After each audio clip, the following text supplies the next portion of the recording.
Friends, మీకు ఈ video నచ్చితే లైక్ చేయండి, సబ్స్క్రైబ్ చేయండి. అర్ధరాత్రి మేఘన మంత్రించిన మంత్ర తాయెత్తులతో లాక్ చేసిన గది దగ్గరికి వచ్చి డోర్ని ఓపెన్ చేసేస్తూ ఉంటుంది. సౌండ్ రావడంతో రాత్రి కేదార్ పరిగెత్తుకుంటూ అక్కడికి వచ్చి మేఘన అని దాత్రి అరుస్తూ ఉంటుంది. ఏంటి, ఏమైంది, ఎందుకలా అరుస్తున్నావు అని మేఘన ప్రశ్నిస్తూ ఉంటుంది. అప్పుడే ఉన్నట్లుండి కరెంటు కూడా పోతుంది. అసలు ఈ గదిని ఓపెన్ చేయకూడదు, ఓపెన్ చేస్తే చాలా ప్రమాదం, ఇక్కడ దయ్యాలు ఉన్నాయని కూడా చెప్పారు కదా, మరి ఎందుకు గది తలుపులు ఓపెన్ చేశావు అని దాత్రి ప్రశ్నిస్తూ ఉంటుంది.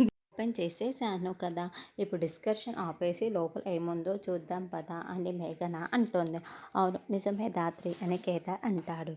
ఇక సెల్లో టార్చ్ లైట్స్ ఆన్ చేసేసి గది లోపల ఏముందా అని ఓపెన్ చేసేసి వెతుకుతూ ఉంటారు. అప్పుడే గోడ పైన కేదార్ వాళ్ళ అమ్మ సుహాసిని ఫోటో కనిపిస్తుంది. కేదార్ ఆ ఫోటో అని దాత్రి చూపిస్తూ ఉంటుంది. అవును దాత్రి, ఇది మా అమ్మ ఫోటో దాత్రి అని కేదార్ ఆ ఫోటోని చేతిలో పట్టుకొని చాలా బాధపడుతూ ఉంటాడు. అసలు అత్తయ్య గారి ఫోటో ఇక్కడికి ఎలా వచ్చింది అని దాత్రి ప్రశ్నిస్తూ ఉంటుంది.